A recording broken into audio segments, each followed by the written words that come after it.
हवेली के विशाल आंगन में वीर प्रताप चौहान का पार्थिव शरीर रखा था। एक तरफ रिश्तेदार बैठे हुए थे, उनके बीच सफेद कुर्ते पजामे में चौधरी जी के दोनों बेटे बैठे हुए थे। औरतें अंदर की तरफ बैठी थी। वकील साहब को खबर कर दी गई थी, बस पहुंचने ही वाले थे। वकील साहब के पहुंचते ही सबकी नजरें उनके चेहरे पर टिक गईं। उन्होंने सबको देखा। एक कोने में गरीब रामू बैठा था। केवल उसकी आंखों में आंसू थे, पर वह रो नहीं सकता था। वकील साहब ने अपनी ब्रीफकेस से एक फाइल निकाली और उसे खोलकर पहले चौधरी जी के दोनों बेटों की तरफ देखा, फिर गंभीर अंदाज में बोले, मैं वसीयत पढ़ने जा रहा हूँ। आप तीनों ध्यान से सुनना, क्योंकि ये केवल आप ही लोगों से संबंधित है। फिर उन्होंने वसीयत पढ़नी शुरू की, तो वसीयत में जो कुछ लिखा था उसे सुनकर वहां पर मौजूद सभी लोगों के पैरों तले जमीन निकल गई। वीर प्रताप चौहान किसी समय में एक बहुत ऊंचे पद वाले वकील थे, लेकिन अब वह रिटायर्ड थे और गांव की सबसे बड़ी हवेली के एक बड़े हॉल में अपने बेड पर अपाहिज पड़े थे। उनकी आंखों में आंसू थे। ऐसा हर रोज होता था जब रामू उन्हें नहलाकर, साफ कपड़े पहनाकर, अपने हाथों से खाना खिलाकर घर के सारे काम निपटाने चला जाता। आज चौधरी जी के आंसू पोंछने वाला उनका अपना सगा कोई उनके पास नहीं था, लेकिन जब वह वकील थे तब उनके पास सब कुछ था। खुशहाली और खुशहाल पारिवारिक जीवन, और उनके अपने बच्चे। उनके दो लड़के हैं। बड़ा बेटा उनकी तरह ही वकालत करता है और छोटे बेटे ने सिविल सेवा की तैयारी की है। दोनों की बीवी बच्चे उनके साथ ही रहते हैं। जब चौधरी प्रताप रिटायर्ड हुए थे तो बच्चों ने कहा जरूर था कि वीर प्रताप थोड़े थोड़े दिन उनके साथ चलकर उनके घर पर रहें, पर चौधरी जी का दिल नहीं माना था। दोनों बेटों के बीच में बटकर कैसे रहते, इसीलिए इधर उधर दौड़ने से अच्छा उन्हें अपने गांव में अकेले जिंदगी गुजारना पसंद आया और अपनी पुश्तैनी हवेली चले आए, जो अब तन्हा साएं साएं कर रही हवेली में पड़े हैं। अब तो उनका गांव भी तरक्की कर चुका है। गांव पहले जैसा रहा ही नहीं। चौधरी जी ने नौकरी करते समय ही अपनी पुराने कच्चे मकान को तुड़वाकर हवेली बनवाई थी। तब उनकी पत्नी भी उनके साथ थी। वह अपने पैरों पर चलते फिरते थे। सुबह शाम खेतों की तरफ जाकर काम देखते थे। वीर प्रताप के पिता के ज़माने से घर में काम कर रहे रामू को अपने पास रख लिया था। बाहर का ज़्यादातर काम वही देखते थे। मजदूर अलग से थे जो खेतों में काम करते थे। घर में घी दूध की कमी ना हो, इसीलिए दो भैंसें भी पाली थी। पति पत्नी गांव में सुख से रहते थे। जीवन में गम क्या चीज़ होती है तब वीर प्रताप चौधरी को शायद पता भी नहीं था। छुट्टियों में दोनों बेटे आ जाते थे तो घर में रौनक छा जाती थी। दोनों बेटों की भी दो दो बच्चे थे। वह सब आते तो लगता उनसे ज़्यादा सुखी और खुशहाल इस दुनिया में और कोई नहीं है। 5 साल हुए जब उनकी पत्नी इस दुनिया से गुजर गई थी। बेटे आए लेकिन 13वीं तक रहे। जब चलने लगे तो बेमन से अपने पिता से बोले, पिताजी आप गांव में अकेले कैसे रहेंगे? हम ऐसा करते हैं कि कुछ दिन आप भाई के पास रहा करें और कुछ दिन मेरे पास। गांव की जितनी भी ज़मीनें हैं वह सब आप बेच दीजिए, यहाँ उसका क्या मूल्य है।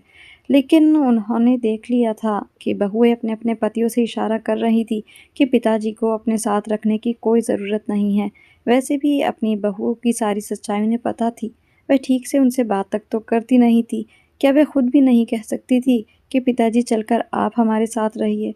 पर दिल से वह नहीं चाहती थी कि उस बूढ़े को जिंदगी भर ढोएं और शहर की अपनी चमक दमक की दुनिया को बेरंग कर दें।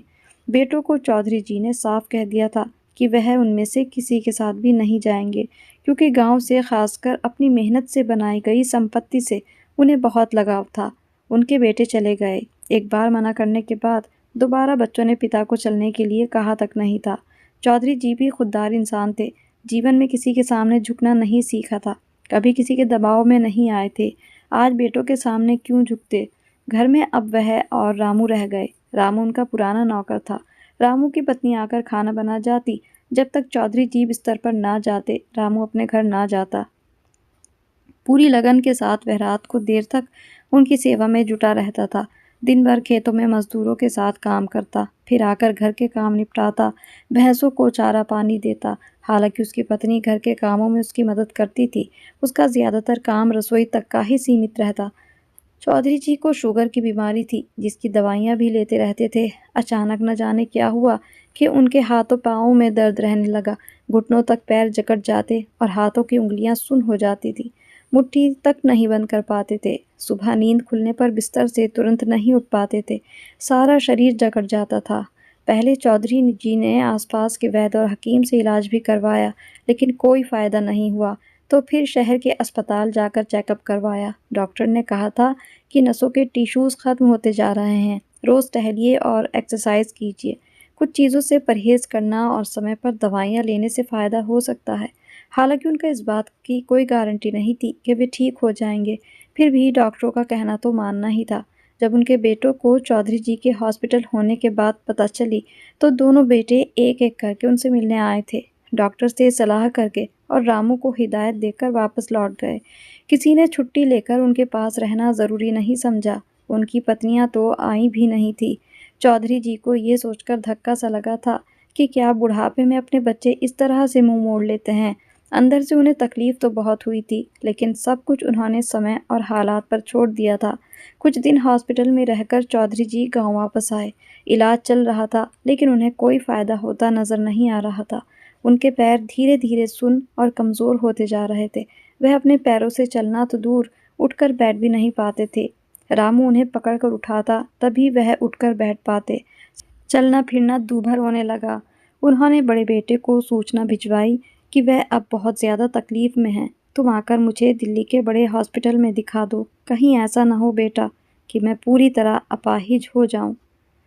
बड़ा बेटा आया और अपने पिता से बोला, आप तैयार हो जाइए, हम अभी हॉस्पिटल के लिए निकलेंगे। बेटे के मुंह से ये शब्द सुनकर चौधरी जी की रूह तक खिल गई थी। वह अपने बच्चों से अपने लिए यही सब तो चाहते थे।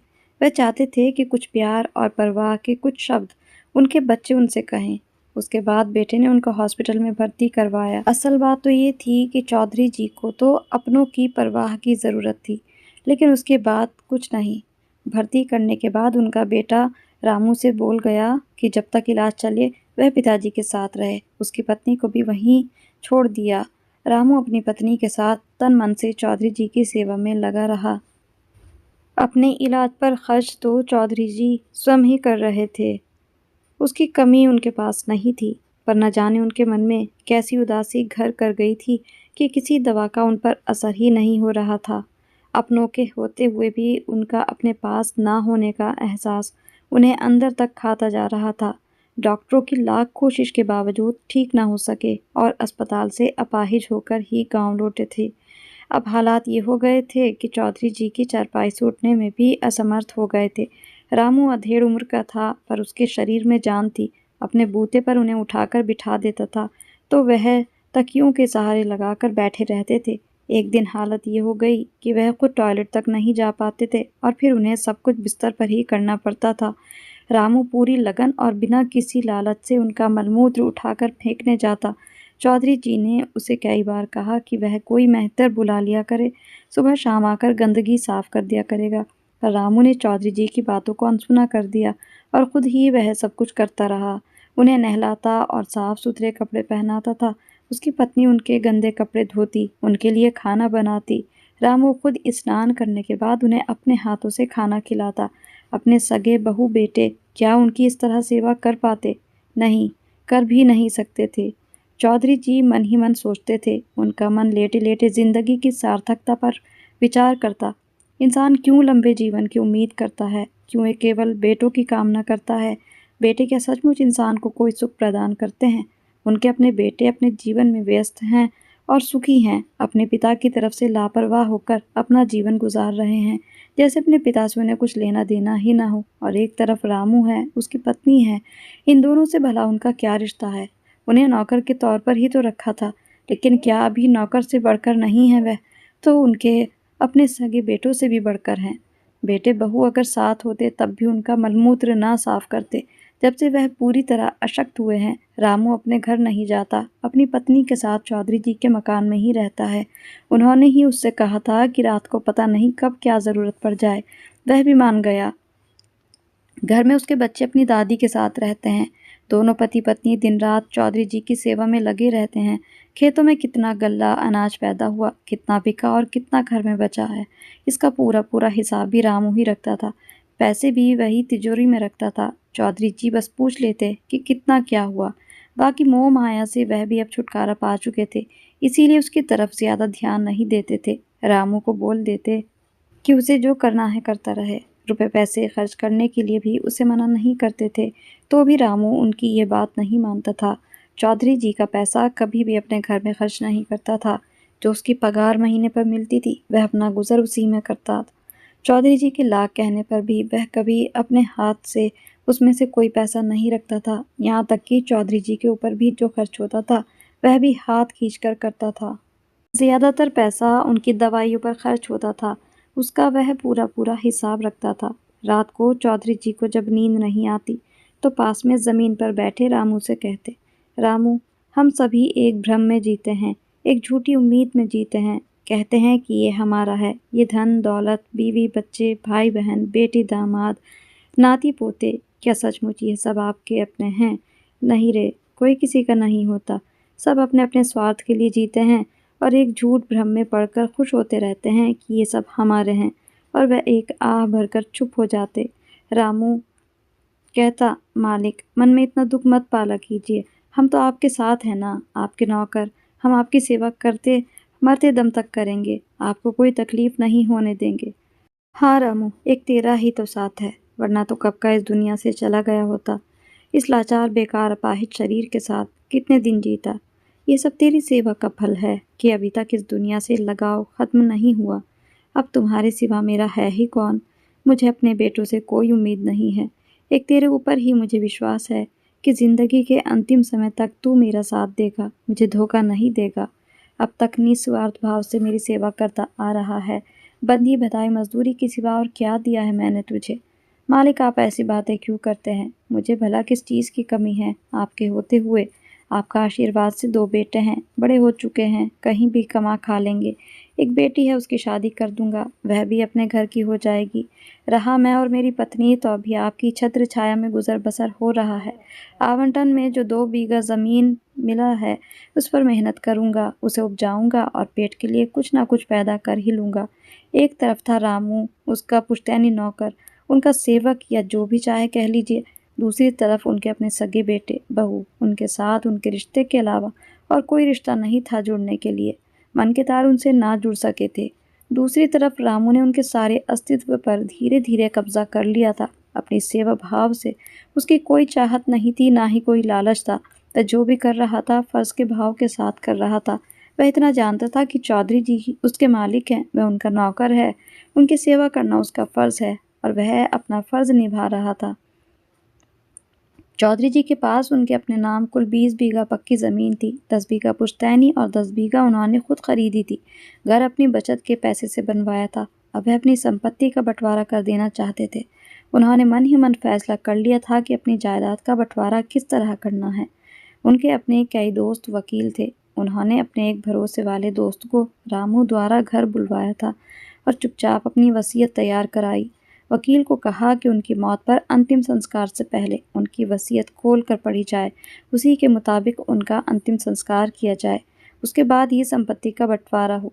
फिर एक दिन वह रामू से बोले कि रामू, मेरी इतनी बड़ी जायदाद है, अगर तुझे ज़रा भी कुछ चाहिए तो मुझे बिल्कुल खुलकर बता दे। ये सुनते ही रामू उनके पैरों में गिर गया। कहने लगा, बस आपका आशीर्वाद चाहिए, इसके अलावा मुझे कुछ भी नहीं चाहिए। हम तो आपके पैरों की धूल है मालिक। जब तक जान है आपकी सेवा करता रहूँगा और आगे आपके बेटों की भी इसी तरह सेवा करूँगा। ये मेरा आपसे वादा है। उसकी बात खामोशी से सुन रहे चौधरी जी बहुत भावुक हो गए। वे कहने लगे, रामू, मेरे बेटे, तू भले ही मेरे से नहीं जन्मा है तो क्या हुआ? मैं इतना जानता हूँ कि इंसान के आखिरी समय में उसको एक अच्छा साथी मिल जाए तो उसका जीवन सफल हो जाता है। तो मेरे लिए पुत्र समान ही नहीं, सच्चा दोस्त भी है। क्या मैं तेरे लिए मरते समय इतना भी नहीं कर सकता?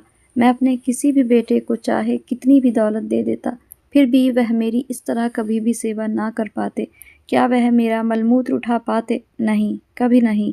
शायद मेरी देखभाल के लिए वह कोई नौकर रख देते, लेकिन वह नौकर भी मेरी इतनी सेवा ना करता जितनी तूने की है। मैं तुझे कोई बदला तो नहीं दे सकता। तेरी सेवा तो अमूल्य है, इसका कोई मोल आका ही नहीं जा सकता। बस तेरे परिवार के भविष्य के लिए कुछ करके मेरे मन को शांति मिल सकेगी। चौधरी जी की आंखें बंद करके चुप हो गए। इंसान का आखिरी समय आता है तो बचपन से लेकर जवानी और बुढ़ापे तक के खुशियों भरे अतीत उनके दिलो दिमाग पर छा जाते हैं और वह एक एक करके उनके आंखों से गुजरते रहते हैं। अपने बुढ़ापे में कि इस हालत को छोड़कर चौधरी जी को नहीं लगता कि कभी किसी दुख से उनका सामना हुआ हो। उनके पिता संपन्न किसान थे, साथ ही उस ज़माने के पटवारी भी थे। 2 बहनों के बीच अकेले भाई थे। खूब लाड-प्यार से उन्हें पालन-पोषण मिला था, किसी चीज़ की कमी नहीं थी। स्कूल में हमेशा अव्वल आते।